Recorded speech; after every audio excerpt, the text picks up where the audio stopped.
डंडा मारती है, कह रही है कॉमन सिविल कोड लाओ। यूनिफॉर्म सिविल कोड की नहीं बात कर रहे, वो हिंदू सिविल कोड की बात कर रहे हैं। एक घर में परिवार के एक सदस्य के लिए एक कानून हो, परिवार के दूसरे सदस्य के लिए दूसरा कानून हो, तो क्या वो घर चल पाएगा क्या? ध्रुवीकरण में भी आप मात खाओगे।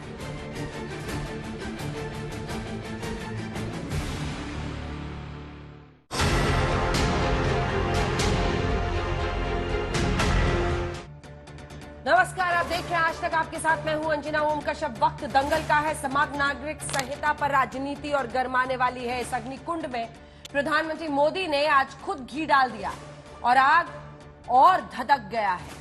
आज पीएम भोपाल में थे, बीजेपी कार्यकर्ताओं के सवालों के जवाब दे रहे थे और इसी कड़ी में उन्होंने समान नागरिक संहिता का मुद्दा उछाला, राजनीति में भूचाल ला दिया है। हम आपको दिखाएंगे अपनी ये रिपोर्ट। हमारे साथ कई खास मेहमान जुड़ेंगे, लेकिन वक्त वक्त पर बीजेपी की तरफ से तमाम नेता ये मुद्दा उठाते रहे हैं। लेकिन आज प्रधानमंत्री नरेंद्र मोदी का खुद ये कह देना कि एक ही घर में, एक ही परिवार में हर सदस्य के लिए अलग अलग कानून रहेगा तो क्या घर चल पाएगा, बहुत मायने रखता है। सुधांशु त्रिवेदी जी राज्यसभा सांसद हमारे साथ जुड़ेंगे बीजेपी की तरफ से, अनुराग भदौरिया समाजवादी पार्टी की तरफ से। लेकिन इससे पहले कि हम चर्चा की शुरुआत करें, ये रिपोर्ट। मोदी मोदी मोदी मोदी मोदी मोदी मोदी मोदी। पूरे रौ में थे पीएम मोदी। विपक्ष पर हार्ड हिटिंग हमले कर रहे थे। विपक्ष की एकता पर, भ्रष्टाचार पर, घोटालों की फेहरिस्त पर, परिवारवाद पर, भाई भतीजावाद पर तरकश से तमाम तरह के तीर निकल रहे थे और बीजेपी कार्यकर्ता मोदी के एक एक शब्द पर निहाल हो रहे थे।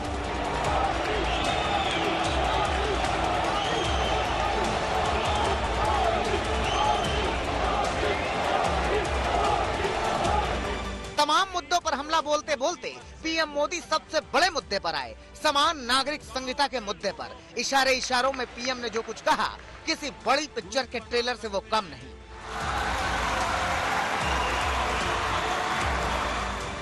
भारत के मुसलमान भाई बहनों को भी ये समझना होगा कि कौन से राजनीतिक दल उन्हें भड़का करके उनका फायदा लेने के लिए उनको बर्बाद कर रहे हैं।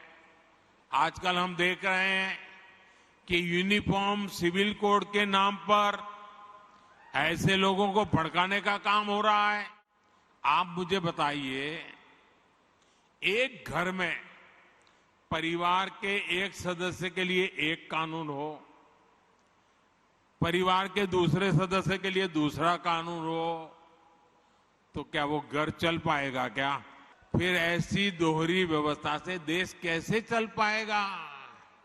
हमें याद रखना है कि भारत के संविधान में भी नागरिकों के समान अधिकार की बात कही गई है। पीएम मोदी समान नागरिक संहिता पर बेहद सधे अंदाज में बोले, जिसमें ना किसी तरह का ऐलान था और ना ही कोई वादा, लेकिन इतना तो साफ था कि वो समान नागरिक संहिता के समर्थन में है। पीएम ने पसमानदा मुसलमानों की भी पैरोकारी की, उनके भेदभाव का भी सवाल उठाया, बीजेपी से मुसलमानों की दूरी पर भी बात की। ये वोट बैंक की राजनीति करने वालों ने हमारे जो पसमानदा मुसलमान भाई बहन हैं, उनका तो जीना भी मुश्किल करके रखा हुआ है। वो तो तबाह हो गए, उनको कोई फायदा नहीं मिला है। उनके ही धर्म के एक वर्ग ने पसमानदा मुसलमानों का इतना शोषण किया है, लेकिन इसके ऊपर कभी देश में चर्चा नहीं हुई। पसमानदा मुसलमान मोची होते हैं, भिस्ती होते हैं, जोगी होते हैं, लाल बेंगी होते हैं, भटियारा होते हैं, मिरासी होते हैं, डफाली होते हैं, मुकेरी होते हैं, छिया होते हैं, लहरी होते हैं, हल्दर होते हैं, सिकदर होते हैं, कितनी ही जातियां।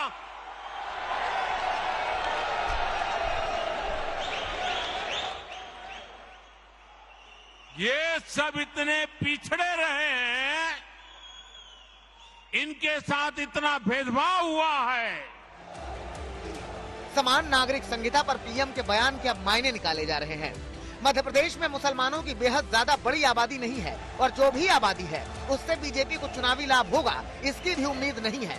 फिर चुनावी मंच से समान नागरिक संहिता की हिमायत की क्या हित हो सकते हैं, ये एक खलबली पैदा करने वाला सवाल है। वो यूनिफॉर्म सिविल कोड की नहीं बात कर रहे, वो हिंदू सिविल कोड की बात कर रहे।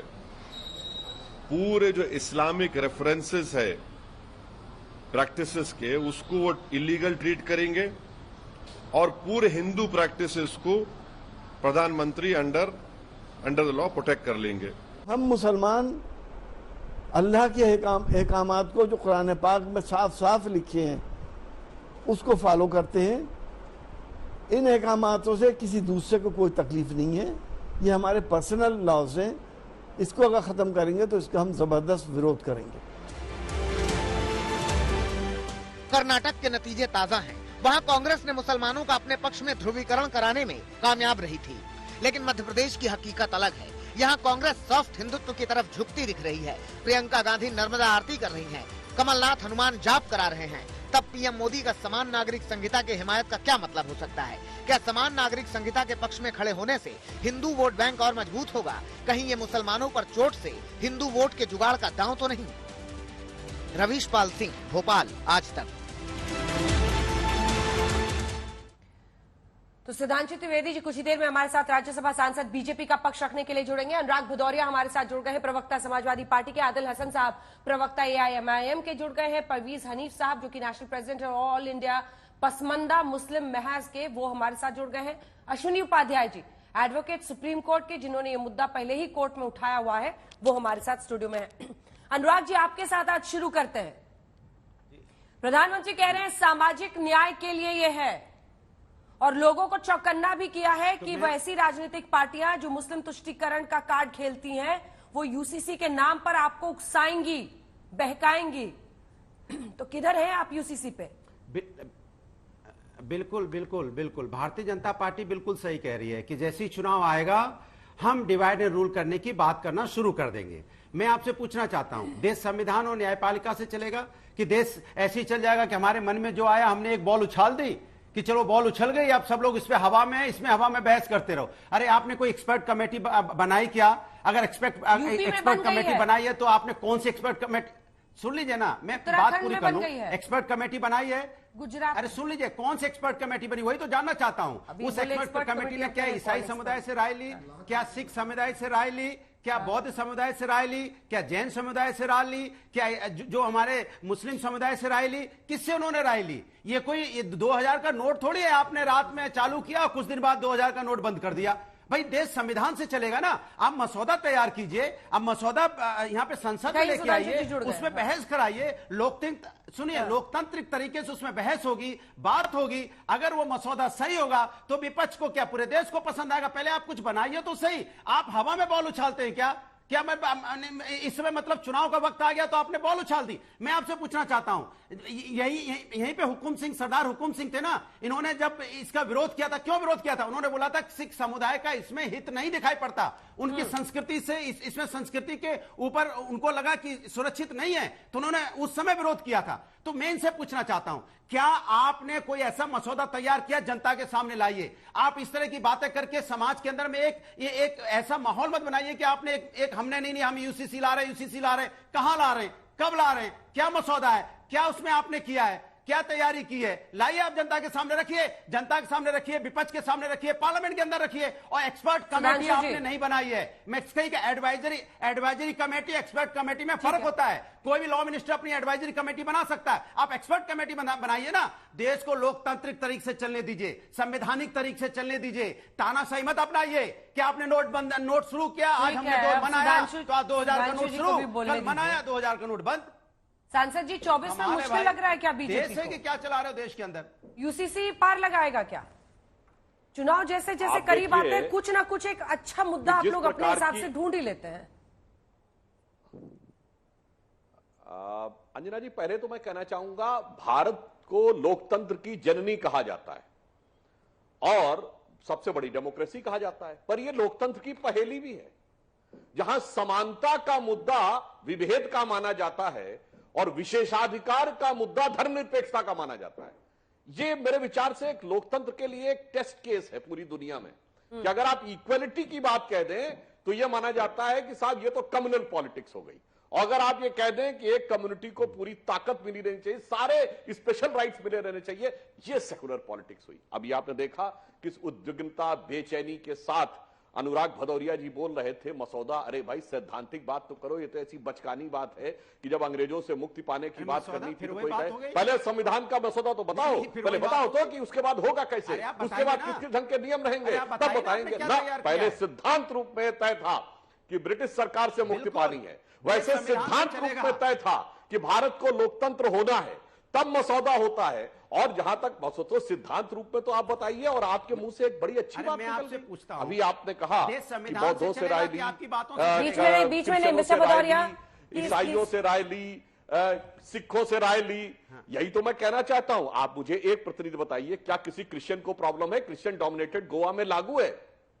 और सुनिए, सिख को प्रॉब्लम है, जैन को प्रॉब्लम है, बौद्ध को प्रॉब्लम है, पारसी, यहूदी, एक नेता बताइए। और तो और छोड़िए अंजना जी, इनसे मैं पूछता हूं, इन अल्पसंख्यक समुदायों जिनका नाम अभी अनुराग भदौरिया ने खुद लिया था, अपनी पार्टी के एक नेता का नाम बताएं, बड़े नेता का नाम बताइए। एक सिख नेता, एक पारसी नेता, मैं बोल लूं, एक यहूदी नेता, एक बौद्ध नेता, बताइए, बता रहा हूं, बताइए जो मंत्री बनाओ। सुनिए, अरे सुन लीजिए, आपको याद होगा लोकतंत्र से चलेगा ना देश, 1948 में, सुन ले मेरी बात पूरी होने दीजिए, बीच में मत बोलिए, बीच में मत बोलिए। सरदार हुकुम सिंह का नाम तो आपने सुना था कि नहीं सुना है? सुना है कि नहीं सुना है बताइए। बाद में लोकसभा के अध्यक्ष भी रहे थे, वो सिख समुदाय से आते थे। उन्होंने सबसे पहले विरोध किया था। उन्होंने कहा था कि इससे सिख समुदाय के हितों का उपेक्षा होती है। यह मैं गलत कह रहा हूं तो बताइए आप। तो इस तरह की बातें करके, और सुन लीजिए आप, के मुंशी साहब ने क्या कहा था? क्या मुंशी साहब ने कहा था, उन्होंने तो बड़ी दिलचस्प बात बोली थी। उन्होंने कहा था भारत के कुछ हिस्सों में मयूख कानून लागू होता है, कुछ हिस्सों में मिताक्षर कानून लागू होता है, कुछ बंगाल में उस समय दयाबाग कानून लागू होता था। आप बताइए किस कानून के तहत लाना चाहते हैं? तो हम आपसे पूछना चाहते हैं, आप समाज के अंदर में ये डिवाइडर रूल क्यों? मैं पूछना चाहता हूं, 9 साल की सरकार में आपने कोई काम नहीं किया। आप महंगाई, बेरोजगारी पे आपने कोई काम नहीं किया, महिला सुरक्षा पे कोई काम नहीं किया। आज आप यूसीसी की बात करते हैं, लेकिन आपकी हिम्मत नहीं होती। बातों और राज करो की नीति है आपकी। घसीटा जा रहा था महिला पहलवानों को, आपने एक शब्द नहीं बोला था। वो महिला पहलवान जो देश की बातों और राज करो की नीति का एक्सटेंशन है, यूसीसी कह रहे हैं वो। आपने बात नहीं की, और आज आप किस बात पे बात कर रहे हैं? फिर ये देखिए, फिर ये जोशो जुनून में बोलते जा रहे हैं। अनुराग भदौरिया जी अभी आज तक चैनल पे बैठे हैं ना, अभी इस प्रोग्राम से जस्ट पहले दिखाया गया है कि भारत में करंट अकाउंट डेफिसिट 0.2% पे आ गया है, और यह बताया गया है कि भारत, इसी चैनल पे 15 मिनट पहले इंटरनेशनल रिपोर्ट है कि लगातार 3 साल देश दुनिया की सबसे तेजी से बढ़ती अर्थव्यवस्था रहेगा 6.7% के हिसाब से। यही तो मजे की बात है, मुद्दे की बात तो करने की स्थिति नहीं। और यहां पे फिर मैं कह रहा हूं अंजना जी, जिसको ये मुद्दे की बात कहते हैं, फिर भारत में डेमोक्रेसी एक टेस्ट केस है कि जिसको कहते हैं जीवन की मूलभूत आवश्यकताएं यदि किसी समाज को दी जाए, कोई नहीं कहता कि 70% माइनॉरिटी के वो लोग हैं जिनको किसी न किसी एक मोदी सरकार की योजना का लाभ मिला है। क्या तरीका है बार बार बोलने का? आपकी आवाज नीची है अनुराग जी। अनुराग जी देखिए, मैं हमेशा गेस्ट को कहती हूँ, जब आप आज तक पर आते हैं तो एहसास रखिए कि आप आज तक पर बैठे हैं। शाउटिंग मैच करना हो तो कहीं और जाना पड़ेगा। इसलिए अनुराग जी आपसे रिक्वेस्ट कर रही हूँ, हमली जब नाम लिया जाए वही मेहमान बोले एक बार में। अन्य 5 लोग हैं, वो सब भी अपने विवेक का इस्तेमाल कर रहे हैं और चुप है, अपनी बारी का इंतजार कर रहे हैं। आप भी कृपया करें। सुधांशु जी 2 लाइन में बात पूरी कीजिए। हाँ, मैं संक्षेप में अपनी बात पूरी, बस 2 लाइन में बात समाप्त करता हूं। देखिए, भारत में एक और बात है, समानता जानते हैं कहां होती है? कि जब मोदी सरकार ने गरीबों के लिए जो योजनाएं दी हैं, मुस्लिम समाज के 70% लोग हैं जिन्हें कोई ना कोई एक योजना का लाभ जरूर मिला है। किसी ने नहीं कहा कभी इस सेकुलरिज्म के सूरमा ने कि ईमानदारी से सबको सब कुछ दिया है। जो कहते हैं ना, मुद्दे की बात करो, गरीबी, बेरोजगारी, गैस, स्वास्थ्य, पढ़ाई लिखाई, तब ये बात नहीं करते। इनको केवल उसी में विशेष चाहिए कि ये कहते फलाने से चला। भाई 1948 में क्या लागू हो गया था क्या? 1948 में, अभी आप कहते 1948 में आप चले गए। अरे संविधान बनाई 26 नवंबर 1949 को है जाके, ये 1948 में कॉमन सिविल कोड करने लगे। आदिल हसन साहब अभी से अवैसी साहब को बहुत ज्यादा परेशानी होने लगी है। वो यूसीसी को हिंदू कोड कह रहे हैं, इसका क्या मतलब है? समान नागरिक सच्चाई कह रहे हैं ना, संहिता। प्रधानमंत्री जी प्रधानमंत्री पासमानदा की बात कर रहे हैं। बॉम्बे हाई कोर्ट ने 5% मुस्लिम कम्युनिटी में बैकवर्ड को रिजर्वेशन दिया, प्रधानमंत्री लागू करवा दे, वहां भाजपा की सरकार है। अमित शाह जी तेलंगाना में जाके बोलते हैं कि यहां 4% रिजर्वेशन है, उसको खत्म कर देंगे। कर्नाटका में आपने खत्म कर दिया। जुनैद नसीर के यहाँ जाते नहीं है, तबरेज अंसारी को मारा जाता है तो आपके मंत्री फाइनेंस, पूर्व फाइनेंस मिनिस्टर जो जेल से निकलता है उसको माला पहनाते हैं। नजीब जंग, अरे ये 5 रटी रटाई लाइनें हैं। आप बैठे हो, वारिस पठान बैठे हो। मैम मेरे साथ सवाल तकलीफ कुछ हुआ है कुछ, ना, अरे आप भाई रिजर्वेशन क्वेश्चन दे दीजिए। पेपर तो देखिएगा, आप रिजर्वेशन दे दीजिए ना, क्वेश्चन पेपर देख के आंसर जवाब लिखा कीजिए ना। बोलिए। ये रटा रटाया आंसर शीट लेके बैठ जाते हैं आप लोग, पढ़ना शुरू कर देते हैं, एक लाइन एक टिक मार्क एक में, नहीं, जब मेरे तक साथ नाम ले तकलीफ लिया हुआ है ना सबका मैडम, काम उस खत्म। पर चर्चा नहीं होता। पासमानदा आप कर रहे हैं, पासमानदा पर पहले का रिजर्वेशन दे गए। दीजिए। अरे सर प्लीज सवाल तो सुने, मैं आपसे जो पूछ रही हूँ वो बताएं। पहले ब्रॉडर स्पेक्ट्रम पे तो एक जवाब दीजिएगा कि आप हिंदू सिविल कोड इसको क्यों कह रहे हैं। यूनिफॉर्म सिविल कोड है जब, तो उसको हिंदू कोड क्यों कह रहे हैं? हिंदू सिविल कोड इसलिए कह रहे हैं कि आप अनडिवाइडेड हिंदू अनडिवाइडेड जो फैमिली को 3,000 करोड़ का आप टैक्स रिबेट दे रहे हैं। आप चाहते हैं मुसलमान को एक फ्रेम में बांध दें। आप पाकिस्तान से एग्जाम्पल लेना चाहते हैं क्या? प्रधानमंत्री पाकिस्तान से प्रेरणा लेंगे? अब प्रधानमंत्री को पाकिस्तान दिख रहा है। आप देश की बात कीजिए, नागालैंड और मिजोरम में कल्चरल राइट है, उसको खत्म कर देंगे प्रधानमंत्री? आप ही बतलाइए, क्या मामू और भांजा में साउथ इंडिया में भांजी में शादी होता है वो बदल देंगे? कहीं अग्नि का होता है, कहीं माला पहनाया जाता है, प्रधानमंत्री बदल देंगे? गोवा में अलग है, हर जगह हिंदुस्तान में 50-50 किलोमीटर पे कल्चर अलग है, वेशभूषा अलग है, खान पान अलग है। प्रधानमंत्री सबको एक कर देंगे। इंडिया की खूबसूरती, भारत की खूबसूरती प्लूरलिस्टिक है, हर जगह यहाँ अलग रंग, अलग बाप, तो यही बोलना चाहिए ना, बार-बार मुसलमानों को देश के डराते क्यों हैं आप लोग? ढोकला खिलाएंगे, हिंदू कोड आ जाएगा, चोखा चलता है, हैदराबाद में बिरयानी चलता है। ठीक है, एक छोटा सा जवाब उसके बाद प्रधानमंत्री सबको एक बॉक्स में डाल देंगे। वो कह रहे विविधताओं का देश है और उसका सम्मान करना ही पड़ेगा भारत जैसे देश में। नहीं, इतनी विविधताओं का शायद ही कोई देश हो। अंजना जी, पहली बात तो आज तक के चैनल पे दर्शकों को मिसलीड करने की कोशिश हो रही है। कॉमन सिविल कोड आएगा, शादी विवाह की उम्र सबकी समान हो जाएगी, इसमें रिलीजन कहां से आ गया? कॉमन सिविल कोड आएगा, grounds of divorce, procedure of divorce सबका एक जैसा हो जाएगा, सबका कोर्ट के जरिए होगा, सबका मीडिएशन होगा, उसके बाद फैमिली कोर्ट में मैटर जाएगा। इसमें कहां से आ गया रिलीजन? आ गया। कॉमन सिविल कोड आएगा, सबको गुजारा भत्ता सबको मिलेगा। अभी कुछ लोगों को मेहर की रकम मिलती है 10,000 15,000, कुछ लोगों को 10-10 साल तक गुजारा भत्ता मिलता है। तो एक बीच का रास्ता ऐसा होगा जो सबके लिए लागू होगा। कॉमन सिविल कोड आएगा, अगर नपुंसकता के आधार पर तलाक होगा, बाजपन के आधार पर तलाक होगा या कोड के आधार पर तलाक होगा तो सबका होगा, नहीं होगा तो किसी का नहीं होगा। कॉमन सिविल कोड आएगा तो देश की सभी बहन बेटियों को बच्चा गोद लेने का अधिकार मिल जाएगा। मुस्लिम बेटियां बच्चा गोद नहीं ले सकती। कॉमन सिविल कोड आएगा, उनको भरण पोषण का अधिकार मिल जाएगा। आज के दिन मुस्लिम बेटियों को नहीं है। कॉमन सिविल कोड आएगा, सुनिए प्लीज सुनिए, डिस्टर्ब मत करिए, मैं आपको लीगल पॉइंट बता रहा हूं, लीगल पॉइंट बता रहा हूं, सुनिए ध्यान से। कॉमन सिविल कोड आएगा अंजना जी, विरासत का अधिकार एक समान सबको होगा, वसीयत का एक समान अधिकार सबको मिलेगा, एक पति एक पत्नी का नियम सब पे लागू होगा, हम दो हमारे दो सब पे लागू होगा, माता पिता की देखभाल का अधिकार सबको मिलेगा। तो जहां पे इसका रिलीजन से कोई लेना देना नहीं, हिंदू अपना जैसे 7 फेरे लेते हैं लेते रहेंगे, मुस्लिम जैसे अपना निकाहनामा पढ़ते हैं पढ़ते रहेंगे, क्रिश्चियन जैसे चर्च में जाके शादी करते हैं करते रहेंगे, सिख गुरुद्वारा में अपनी शादी करते रहेंगे, उसे क्या लेना देना? अरे 10 चीजें हैं जो आपकी कॉमन होनी है। परवीज हनीफ साहब, जल्दी से एक कमेंट आपसे, क्योंकि आज प्रधानमंत्री ने पसमानदा मुसलमानों का खास तौर पर जिक्र किया, उनके खिलाफ हो रहे अन्याय का। आपको कैसा लगता है ये जो यूनिफॉर्म सिविल कोड का प्रस्ताव, जिसको एक तरह से आज पीएम खुलकर प्रमोट करते नजर आए? परवेज जी, पहले तो यूनिफॉर्म सिविल कोड जो है अपनी जगह पर, इसमें एक बात जो ले आते हैं मुस्लिम पर्सनल लॉ की, ये बताएं कि जितने भी रूल हैं ये जो बने हैं, जो आज परंपरा के रूप में है, तो ये तो अंग्रेजों ने बनाए ना। ये ना तो कुरान के ऊपर है, ना हिंदुस्तानी जो है वो तौर तरीके के ऊपर है, ना यहाँ के आबादी के ऊपर है। यहाँ पर जो है वो अगर कॉमन सिविल कोड आता है तो इसमें जब क्रिमिनल में अपनी जगह जो है वो औरंगजेब के वक्त में जो है वो हाथ काटने की बात आई तो कहा मना कर दिया गया। तो इस तरीके से अगर कॉमन बात आती है तो कॉमन में कोई एक सा कानून बहुत से मुल्कों में है, बहुत जगहों पे है। मुस्लिम को पूरे ग्लोबलाइजेशन के आधार पर देखने की जरूरत है कि दूसरे मुल्कों में वहां पे भी मुसलमान रहते हैं, वहां पर किस तरीके का क्या है, अपने अपने कानून है। तो अगर हिंदुस्तान में बात आती है तो इससे इतना श्योर क्यों होता है? पसमानदा मुस्लिम की बात हो रही है, तो पसमानदा के मुस्लिम के बात में जो कह दिया जाता है कि आंसू बहाना बंद करो, तो सवाल यह है कि वो आंसू आपने क्यों नहीं मतलब बहाए। वो लोग जो ये बात कहते हैं कि आंसू बंद हो, तो आंसू आपने क्यों नहीं बहाए।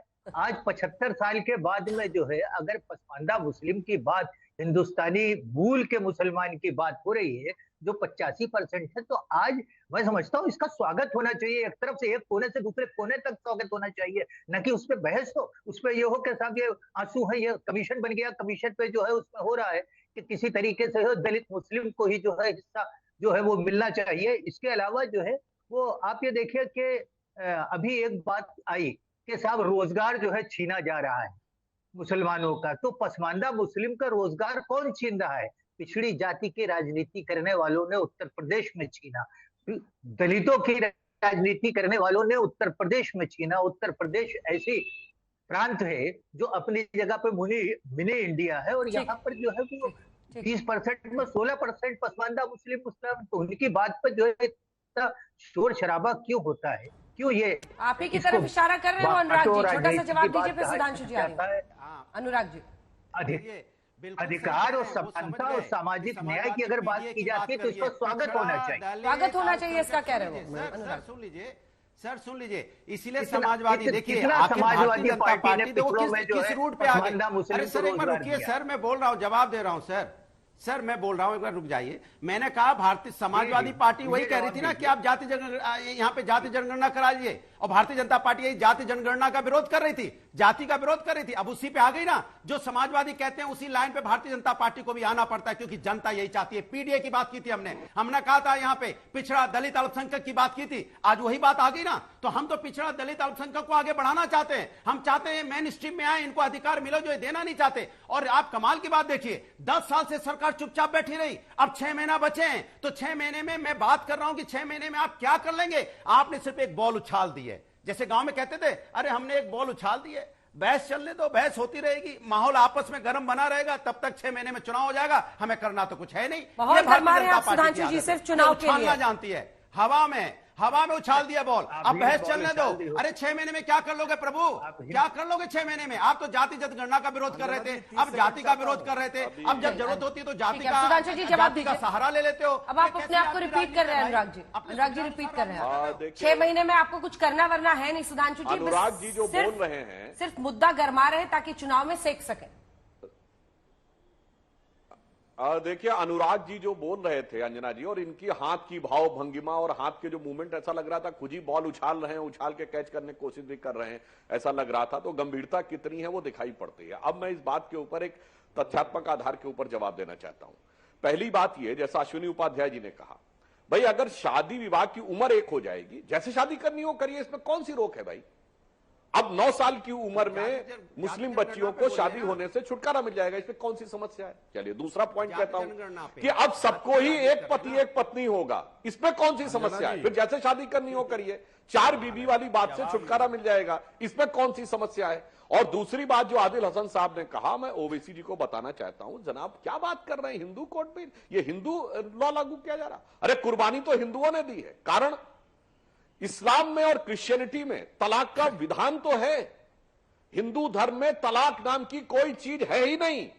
हमारे यहां पति पत्नी का संबंध कॉन्ट्रैक्ट नहीं है, वो एक संस्कार है, 16 संस्कारों में से एक है, इसलिए वो 7 जन्म का संबंध माना जाता है। हमारे यहां सावित्री सत्यवान की कथा है। मैं चुनौती से कहता हूं, किसी हिंदू धर्म ग्रंथ में तलाक का प्रावधान दिखा दीजिए। ये तो आधुनिक युग में हमने स्वीकार किया कि भाई दुनिया बदल गई, परिस्थिति बदल गई, तो जो ये क्रिश्चियन और इस्लामिक व्यवस्था है, ये हमने एक्सेप्ट की कि तलाक का व्यवस्था होगा। क्या मजाक की बात करते भाई, ये तो आज की चीज हमने एक्सेप्ट की हुई है। ये कह रहे हैं जी हम अपनी तरफ से करने की बात कर रहे हैं, इसलिए मैं ये बात कहना चाहता हूं। और जवाब नहीं दिया भाई अनुराग भदौरिया ने। भाई एक बौद्ध, एक सिख, एक जैन, एक पारसी, बताओ तो आपकी पार्टी में कहीं कोई था, बताओ नाम बताओ, फिर पूछ रहा हूं, बता दीजिए, तब फिर आपसे आगे बढ़ेंगे। और पिछड़ा दलित अल्पसंख्यक, चलो एक पिछड़ा बताओ जो आपके प्रथम परिवार के अलावा आपकी पार्टी का राष्ट्रीय अध्यक्ष या मुख्यमंत्री रहा हो, बताइए। हम अपने 6 बताएंगे, बोलिए। देखिए आपकी राजनीति कहां पे आके रुकती पता है। आपकी राजनीति आके रुक जाती है परिवार, फिर आप उससे आगे नहीं बढ़ पाते हो, फिर चले जाते हो पाकिस्तान। अरे भैया, आप अपना परिवार के बारे में चिंता क्यों नहीं करते? पूरा सिंधिया परिवार लेके आप अपने घर में बैठे हुए हो, उससे पेट नहीं भरता तो आप पासवान जी को भी ले आए अपनी पार्टी में, पूरा अकाली दल भी आप साथ में रहा है आपके, और आप चौटाला साहब परिवार के साथ सरकार चला रहे हैं, उससे मन नहीं भरा तो पीडीपी, जिसको आप अलगाववादी पार्टी बोलते थे। इसका मूल भाव ये है ना, इस सवाल का प्रश्न का सुधांशु जी, एक सेकंड। जमीयत का कहना है कि ये देश में धार्मिक आजादी के खिलाफ है अंजना जी, और इस वजह से वो अपोज कर रहे हैं। इसके बाद आ रही हूँ आदिल साहब, इसका जवाब दीजिए। वो क्या कह रहे हैं और कौन सा नेता का नाम ले रहे हैं, नहीं जानते हैं, नाम जानते हैं अलग चीज है। क्या देश में धार्मिक आजादी के खिलाफ है यूसीसी का थोपना? ये जमीयत का कहना है। चलिए, अब उनको नहीं, मैं सारी सेकुलर जमात से कहता हूं, अदर देन बीजेपी, ये कोई अपना बता दे जो अल्पसंख्यक आयोग का अध्यक्ष इन्होंने गैर मुस्लिम बनाया हो, अपनी पार्टी में अल्पसंख्यक सेल का अध्यक्ष गैर मुस्लिम बनाया हो, किसी सिख को बनाया हो, किसी जैन को बनाया हो, किसी बौद्ध को बनाया हो। इसीलिए मैं कह रहा हूं, किसी कम्युनिटी को प्रॉब्लम नहीं है, न क्रिश्चियंस ने विरोध किया, सिख, जैन, बौद्ध, यहूदी, पारसी, किसी ने नहीं विरोध किया है, सिर्फ एक ने विरोध किया है। यहां पर समानता की बात नहीं है, वो एक वो है। मजे की बात, अभी रिजर्वेशन की बात कह रहे हैं, पसमंदा के साथ स्थिति खराब है, और ये वो कहते हैं हमने 800 साल इस देश पे हुकूमत की है। और मैं पूछना चाहता हूं, आज इस देश में, एक बात मैंने पहले कही थी संसद में, वो रिपीट कर देना चाहता हूं, इस देश की सबसे पढ़ी लिखी कम्युनिटी कौन है? पारसी, 0.1% की माइनॉरिटी है। सबसे अधिक प्रॉस्परस कम्युनिटी, सबसे ज्यादा इनकम टैक्स देती है, जैन 1% की माइनॉरिटी है। सबसे इंटरप्रेन्योर कम्युनिटी कौन है? सिख 1.8% की माइनॉरिटी है। अरे 0.1%, 1%, 1.8% इतना आगे गए, और जो कहते थे कि साहब हमने हुकूमत की है इस देश के ऊपर, वो पीछे रह गए, इसीलिए कि ये कॉमन में जुड़ना नहीं चाहते, राष्ट्र की मुख्य धारा में जुड़ना नहीं चाहते, इसीलिए 70 साल में ये पीछे जाते चले गए, और 1.8% वाले ऊपर जाते चले गए। ठीक है, एक बार आदिल साहब बोले, उसके बाद अनुराग जी में आ रहे। आदिल साहब उन्होंने सीधा आप पर हमला किया है। 5 सेकंड का, 5 सेकंड है मैम, जरा बड़े 5 सेकंड। ठीक है भदौरिया साहब बोल लीजिए, 5 सेकंड आपका, मुझे पता है कितना होता है, बोलिए। ये बताइए, अगर जैन समाज में अच्छी बिजनेस कर रहा है तो आपका योगदान क्या है उसमें? बताइए आप। अगर पारसी समाज अच्छी बिजनेस कर रहा है, आपका योगदान क्या है उसमें? ये बता दीजिए आप। कमाल की बात करते हैं। ठीक है, माने कोई भी समाज आगे बढ़ रहा है, उसमें अपना योगदान ले लेते हो आप। आपका क्या योगदान है बताइए ना। कब तक मुसलमानों को डराते रहिएगा? मैम सुनिए, बड़ा पासमानदा चर्चा हो रहा है। सैयद मुख्तार अब्बास नकवी राज्यसभा मंत्री, सैयद जफर साहब राज्यसभा, सैयद नजमा हेपतुल्ला, एमजे अकबर, उसके बाद आपके सैयद शहनवाज हुसैन। बतलाइए ना किस पासमानदा को एक मिनिस्टर या राज्यसभा भी दिया है? सब सैयद साहब को, सब पठान साहब को दिया है, फिरोज बख्श साहब को दिया है, जफर सेरेशवाला साहब को दिया है। किस पासमानदा को एमपी एमएलए कुछ बनाया है? जरा बतलाएं तो। केंद्र में एक भी एमपी नहीं है, एक भी मंत्री नहीं मुसलमान है। पासमानदगी से मुसलमान को बना देते मंत्री, तब न समझते। 9.5 साल बीत गया, विदाई का वक्त है तो पासमानदा याद आ रहे हैं। जाकर कर्नाटका में रिजर्वेशन खत्म किया, उसी जात को पहले ये भागते थे, अब जात को ये भाग रहे हैं। रोका हुआ है, करवा दीजिए। जात, वो उधर जात से भागते हैं, कहते हैं हिंदू मनो, तेलंगाना में अमित शाह से जाकर बोल रहे हैं। मैं उनकी जवाब दीजिए। हाँ, देखिए ओवैसी साहब वकालत पढ़े हुए हैं, वो अच्छी तरीके जानते हैं, और चूंकि वो वकील हैं और जानते हैं, मुस्लिम समाज भी जानता है वकील है, इसलिए वो जो बात कहते हैं मुस्लिम समाज मान लेगा, इसीलिए वो जानबूझ के गलत बयानी करते हैं। नहीं, लेकिन मेरा एक सिंपल सवाल है आपसे, और मेरे सवाल को समझकर उसका जवाब दीजिए। वो सवाल ये है कि जिस पार्टी के नेता चुनाव के वक्त खुलकर कहते हैं कि हमें तो मुसलमानों का वोट ही नहीं चाहिए, ईश्वरप्पा साहब ने बीजेपी के चुनाव में अभी कर्नाटका में कहा था, ऐसी पार्टी को जब यूसीसी लेकर वो आती है तो जाहिर तौर पर मतलब ये माना जाता है कि मुस्लिम वोट पर चोट करेंगे तो हिंदू वोट मिलेंगे। क्या ये प्रमाइस और भी गाढ़ा नहीं होता है? नहीं अंजना जी, बड़े सीधी सी बात है। संविधान 2 शब्दों से मिलकर बना है। संविधान, ऐसा विधान जो सबके लिए समान रूप से लागू हो, उसको कहते हैं संविधान। दुर्भाग्यवश 75 साल के बाद भी आज भी भारत में बहुविधान चल रहा है। हिंदू का अलग विधान, पारसी का अलग विधान, क्रिश्चियन का अलग विधान, मुस्लिम का अलग विधान। जहां तक बार बार दुहाई दी जाती है कि हमको फ्रीडम ऑफ रिलीजन है। आर्टिकल 25, सुनिए प्लीज, इंटरफेयर मत करिए। आर्टिकल 25 अंजना जी रीतियों का प्रोटेक्शन देता है, कुरीतियों का नहीं। प्रथा को फॉलो करने का राइट देता है, कुप्रथा को नहीं। धर्म पालन का अधिकार देता है, धर्मांतरण का नहीं। 3 तलाक, हलाला, 4 शादी, मुता, मिस्यार, दारुल कजा, शरिया कोर्ट, तहर्रुस, ये कुप्रथा है। ये प्रथा नहीं है, कुप्रथा है। ये इसको संविधान प्रोटेक्ट करने की इजाजत नहीं देता। इसलिए जब जब ऐसे मामले सुप्रीम कोर्ट में गए हैं, सुप्रीम कोर्ट ने स्ट्रिक्टली इसको कंसीडर किया है। और जब जब ऐसे मामले सुप्रीम कोर्ट गए, सुप्रीम कोर्ट 7 बार कह चुका है आखिर ये यूसीसी कब आएगा। यूसीसी डेड लेटर बना हुआ है, 12 हाई कोर्ट कह चुके हैं बार बार ये यूसीसी डेड लेटर क्यों बना हुआ है, यूसीसी पे काम क्यों नहीं हो रहा है। मैं तो सरकार से निवेदन करूंगा, लॉ कमीशन ओपिनियन ले रहा है, सारी पॉलिटिकल पार्टियों को अपनी अपनी ओपिनियन लॉ कमीशन को देना चाहिए। लॉ कमीशन एक एथराइज्ड बॉडी, एक्सपर्ट बॉडी है, उस एक्सपर्ट बॉडी को सेशन दीजिए। 14 जुलाई लास्ट डेट है, 14 जुलाई तक अपने सेशन दीजिए। मैं लॉ कमीशन के चेयरमैन से मिलकर आया, मैंने उनसे कहा कि यूसीसी नाम बहुत डिस्प्यूटेड हो चुका है, कॉमन सिविल कोड बहुत डिस्प्यूटेड हो चुका है, प्लीज आप इसका नाम आईसीसी रखिए, इंडियन सिविल कोड रखिए। आईपीसी पे किसी को दिक्कत नहीं है, इंडियन एजुकेशन कोड है, इंडियन पुलिस कोड है, इंडियन क्रिमिनल कोड है, इंडियन पिनल कोड है, किसी को दिक्कत नहीं है। इसलिए आप उसी पैटर्न पे इसका नाम आईसीसी रखिए, इंडियन सिविल कोड रखिए, चैप्टर वाइज आप इसको डिफाइन कर दीजिए। क्योंकि जो चीज कंटेंट आपके आईसीसी में आना, इंडियन सिविल कोड में आना, इसका धर्म रिलीजन से कोई लेना देना नहीं। तो आज की डेट में महिलाओं को भी अगर उनके हकों का ख्याल ऐसे समान नागरिक संहिता से आता है तो आदिल साहब क्यों आपके पेट में दर्द हो रहा है? उस पर आप जवाब ही नहीं दे रहे, फौरन पहुंच जाते हैं पेट में दर्द नहीं हो रहा।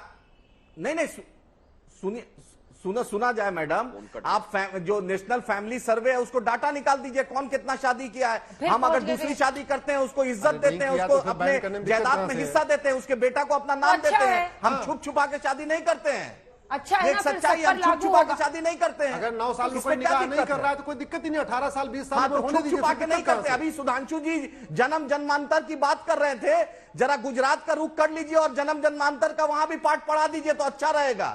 अभी सुधांशु भाई बतला रहे थे कि शादी मतलब जन्म जन्मांतर है, तो गुजरात चले जाए, जरा सा वहां भी पाठ पढ़ा दे तो अच्छा रहेगा। गुजरात और दिल्ली का सफर नजदीक हो जाएगा। सुधांशु जी,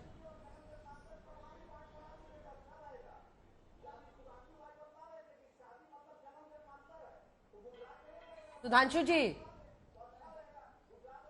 जन्म जन्मांतर का हिंदू धर्म में रहता है रिश्ता शादी के जरिए, उसको वो सीधा चैलेंज कर रहे हैं कि यहाँ पर भी डिवोर्स रेट वही है, यहाँ पर भी वही हालत है। हाँ जी, मैं ये बता रहा था आदिल हसन साहब, आप ये बता नहीं पाए कि तलाक का विधान हमारे यहाँ कहाँ है। तलाक का विधान तो आपके यहाँ है ना, जो हमने एक्सेप्ट किया है, और हमारे यहाँ जन्म जन्मांतर का साथ है, जन्म जन्मांतर का साथ है, इसमें कहीं कोई वो नहीं है। इसीलिए हमने एक्सेप्ट किया है आपका, आपने हमारा एक्सेप्ट नहीं किया। और आप ये बात कहते हैं पसमंदा की बात पे आपको बड़ा समस्या नजर आती है। पार्टी का नाम क्या है? All India Majlise Ittehadul Muslimeen. कितने पसमंदा को बनाया पार्टी का सदर, बताओ भाई। इसमें कोई दिक्कत है? 70 साल हो गए, कितने पसमंदा को बनाया पार्टी का सदर, बताओ, नाम बताइए। अरे आप बताइए ना। पार्टी का सदर अरे आप कह रहे हैं हम आंसू बहा रहे हैं, आप आंसू बहाने की बात बताइए। अख्तर उल ईमान साहब पसमंदा हैं। सुनिए, बिहार के सदर अख्तर उल ईमान साहब पहली बार सबको समझ में आया होगा। पसमंदा है, इमरान सोलंकी पसमंदा। हाँ, इसीलिए मैं कह रहा हूं। सुनिए, बारी बारी से मिस्टर हसन आपका ऑडियो मैंने डिप किया है, वो पूल बोल देंगे, फिर मैं आप आपको सुनिए। और मजेदार बात मैं बताता हूं अंजना जी, इनके साथ जानते क्या, हिंदू बिल नहीं, ये हिंदू धर्म ग्रंथ को मानना चाहते हैं। क्योंकि जातियों में जो विभाजन है वो हिंदू व्यवस्था के अनुसार है, उस व्यवस्था के अनुसार ये मुसलमानों में आरक्षण चाहते हैं। कितनी मजे की बात है। अभी पश्चिम बंगाल में 71 में से 65 जातियां हिंदू थी, तो वहां के माइनॉरिटी कमीशन ने लिखा ये पहले हिंदू थे, अब मुस्लिम हो गए, इसलिए इनको दे दिया जाए। अच्छा, 2 सवाल है आपसे सुधांशु जी, जो 2 सीधे सवाल है। एक सेकंड, हिंदू नाई और मुस्लिम नाई क्या है? सुधांशु जी, आप लोग डरे हुए हैं 24 को लेकर? यूसीसी जैसा मुद्दा सुलझाए बिना आपको लग रहा है चुनाव की नैया पार नहीं लगेगी, हिंदू कंसोलिडेशन अगर आपको चाहिए? दूसरा प्रश्न, अगर आप इतने ही कॉन्फिडेंट हैं कि देश में इसको बहुत अच्छी तरीके से स्वीकारा जाएगा, तो इतना डर डर के धीरे धीरे पांव क्यों रख रहे हैं? आप राज्यों में कमेटी बना रहे हैं जहां आपको पता है कि आप राज्य नहीं, आपको सेंट्रल कानून लाना पड़ेगा, फिर भी आप राज्यों में जस्ट टू टेस्ट वाटर्स, राज्यों में हमने कमेटी बना दी, उत्तर प्रदेश में बना दी, राजस्थान में बना दी, वहां बना दी, जहां जहां बना रहे हैं आप, गुजरात में बनाया, उत्तराखंड में बनाया, क्यों? 2 प्रश्न पूछे आपसे। देखिए, अगर आप ये कहें कि हमने अभी ये मुद्दा लाया होता, हाँ। तो आप कहते हैं कि चुनाव की दृष्टि से लाएं। मैं तो चुनौती से अपने सारे विपक्षियों को कहता हूं, 1980 में भारतीय जनता पार्टी बनने से लेकर आज तक एक हमारा चुनाव घोषणा पत्र दिखा दें जिसमें कॉमन सिविल कोड मुद्दा ना हो, 1951 में जनसंघ तक। ये सब भारत की एकता अस्मिता के मुद्दे थे जो ब्रिटिश कॉलोनियल लीगेसी के बचे हुए थे। हमने 9 साल में ऐसे ही नहीं क्या गेंद उछालते रहे, जो अनुराग भदौरिया जी कह रहे हैं, मान्यवर 35 से खत्म किया, 370 खत्म किया, हमने बहुत सारी श्री राम जन्मभूमि का मार्ग प्रशस्त किया, तो हमने वो सब कुछ किया जिसके लिए कहा जाता था कि ये कभी नहीं हो पाएगा। और इसलिए मैं मानता हूं कि देश की एकता के लिए, राष्ट्र को एकात्मता के सूत्र में लाने के लिए जिन जिन चीजों की जरूरत है, हम क्रमशः उसकी तरफ आगे बढ़ रहे हैं। इसमें किसी को राजनीति नजर आती हो तो ये उसके देखने का फेर है। पुनः मैं एक बार रिपीट कर देना चाहता हूं, यह देश दुनिया में एक विचित्र देश के रूप में विपक्षी दल इसको रख रहे हैं, जहां समानता का अर्थ सांप्रदायिकता है और संप्रदाय विशेष को विशेषाधिकार का अर्थ धर्मनिरपेक्षता। अन्यथा मैं चुनौती से पूछता हूं, एक सेकुलर देश बताइए जहां शरिया को संवैधानिक मान्यता प्राप्त हो, और एक सेकुलर देश बताइए जहां सर्वोच्च न्यायालय से ऊपर शरिया हो, जो यहां शाहबानो केस में किया गया। इसलिए मैं अपनी बात पुनः कह रहा हूं अंजना जी, इस देश को सेकुलर नहीं आंशिक मुस्लिम देश बना के रखा गया था आजादी के बाद, और अब यह वास्तविक सेकुलर देश बन रहा है। इसलिए उन लोगों को अपना जलवाए जलाल और जमाल के हटने का दर्द हो रहा है और कुछ नहीं है, क्योंकि वो सिर्फ मजलूमों को, महिलाओं को, औरतों को, पसमंदा को दबाकर अपनी हुकूमत रखना चाहते थे। वो वास्तविकता में मैं कह सकता हूं लोकतंत्र की धारा 47 में आई, 77 में वो देश में डेमोक्रेसी में गई, 90 के दशक में मीडिया में आई, अब अल्पसंख्यकों में आ रही है वास्तविक लोकतंत्र। अनुराग जी, एक लाइन में उनका सवाल जो है आगे ले जाए तो वो ये कह रहे हैं कि आपको 24 में मुस्लिम वोट चाहिए, इसलिए आप यूसीसी का विरोध कर रहे हैं। देखिए अंजना जी, वैसे आपको भी बोले भले नहीं, लेकिन आप भी महसूस कर रही होंगी देश का नागरिक होंगे नाते, आज महिला समस्या की और महिला सम्मान की बात कर रहे हैं, लेकिन उस समय महिला सम्मान की बात नहीं करते जब हाथरस की घटना होती है, जब हमारे महिला पहलवान को रोड पे घसीटा जाता है, तब इनका मुंह में ताला लग जाता है, तब नहीं बोलेंगे। अंकिता के साथ अन्याय होगा तब मुंह में ताला लग जाएगा। अब जातियों की जब हम बात करते हैं, जाति जनगणना होना चाहिए, तब इनके मुंह में ताला लग जाएगा। लेकिन अब पसमंदा की राजनीति करनी है, जाति की राजनीति करनी है, तब इनका मुंह खुल जाता है। कमाल के लोग हैं भाई। जब युवा की हम बात करते हैं, तो जब युवा के अधिकार की बात करते हैं तो ये उनको टुकड़े टुकड़े गैंग बता देते हैं। किसान के सम्मान की बात करते हैं तो किसान को बता देते खालिस्तानी पाकिस्तानी है। कमाल के लोग हैं भाई। ये अपनी बात को अपने हिसाब से, अपने सुविधानुसार चलाते हैं। प्रबुद्ध समाज जब इनके खिलाफ बोलता है तो उनको बोल देंगे ये अर्बन नक्सल है। अरे भाई, आप चाहते क्या हो हिंदुस्तान के अंदर में? आप महिला का सम्मान नहीं करते, जातियों पे बात नहीं करना चाहते, जाति जनगणना आप कराना नहीं चाहते, युवाओं की बात नहीं करते, किसान की बात नहीं करते, प्रबुद्ध समाज की बात नहीं करते, विपक्ष का सम्मान नहीं करते, तो आप करना क्या चाहते हो? आप अपने ही बात में फंसे हुए, इसलिए साफ जाहिर हो गया है कि आपको पता चल गया है कि आप 2024 में हार रहे हो। आपकी हार की तैयारी हो चुकी है, जनता ने आपको विदा करने का मन बना लिया है, इसलिए आप बॉल उछाल रहे हो। ये बॉल उछालने का जो आपका तरीका है ना, जनता ने पकड़ लिया आपकी बॉल। अब आप उछालते रहिए। जनता समझ गई है कि आप सिर्फ ध्यान भटकाने की राजनीति करते हो, असली मुद्दों से जनता का ध्यान भटका रहे हो। जो जनता को वादे किए थे आपने पूरे नहीं किए, इसलिए जनता आपको वोट के माध्यम से 2014 में करारा जवाब देगी। याद रखिएगा, ऐसा जवाब कि आप झन्ना जाएंगे। आप भी याद रखेंगे कि हिंदुस्तान कैसा देश है। अगर हिंदुस्तान के साथ कोई धोखा करता है, हिंदुस्तान की जनता के साथ कोई वादा खिलाफी करता है, तो उसको वोट के माध्यम से करारा जवाब मिलता है, लोकतांत्रिक तरीके से। सुधांशु जी, छोटा सा जवाब। बस एक ही लाइन में जवाब दे देता हूं। वैसे अंजना जी, आज डिजिटल जमाना, एक बार मुझे लगता है कम से कम 1.5 दर्जन बार तो बॉल उछालने की बात की होगी, और अनुराग जी से लगता है इनकी जगह एक टेप रिकॉर्डर मंगाया जा सकता है, बटन दबा दिया जाए, वही बात बोलेंगे। हाँ, मगर एक बात जो आपने जातिगत जनगणना पे कही, तो मैं एक बात आपसे कहना चाहता हूं। हम तो यूसीसी पे 71 साल पहले भी वही थे, आज हैं। आप ये कहिए जातिगत जनगणना नहीं होगी, नेहरू ने निर्णय लिया था। आप एक बार कह दीजिए नेहरू गलत थे, या आप नेहरू अप्रासंगिक हो चुके हैं, तो नए सिरे से विचारो, बोल दीजिए, तब हम आगे आपकी बात पे विचार करें। हम जाति जनगणना, बघेल साहब, भूपेश बघेल की भी देखिए खबर आ रही है, हमारे देश में बहुत विविधता है।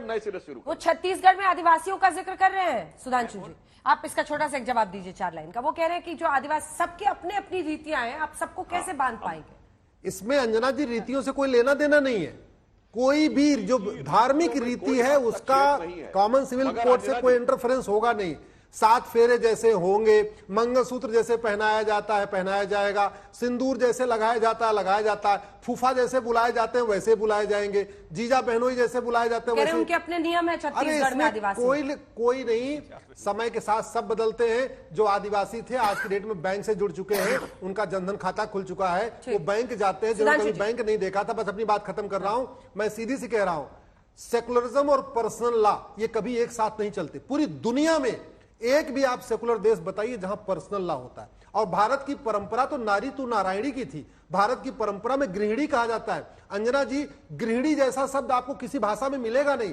जिसका पूरा गृह रेडी हो उसको कहते हैं गृहिणी। ऐसा शब्द आपको अंग्रेजी, उर्दू, फारसी में नहीं मिलेगा। इसका क्या कॉन्टेक्स्ट है? इसका कॉन्टेक्स्ट यह है कि हमारे देश में महिला को ऊपर रखा गया पर्सनल लॉ के कारण, पारसी मैरिज एक्ट के कारण, क्रिश्चियन मैरिज एक्ट के कारण और शरीयत एक्ट के कारण महिलाएं सेकंड क्लास सिटीजन बनी हुई भारत में।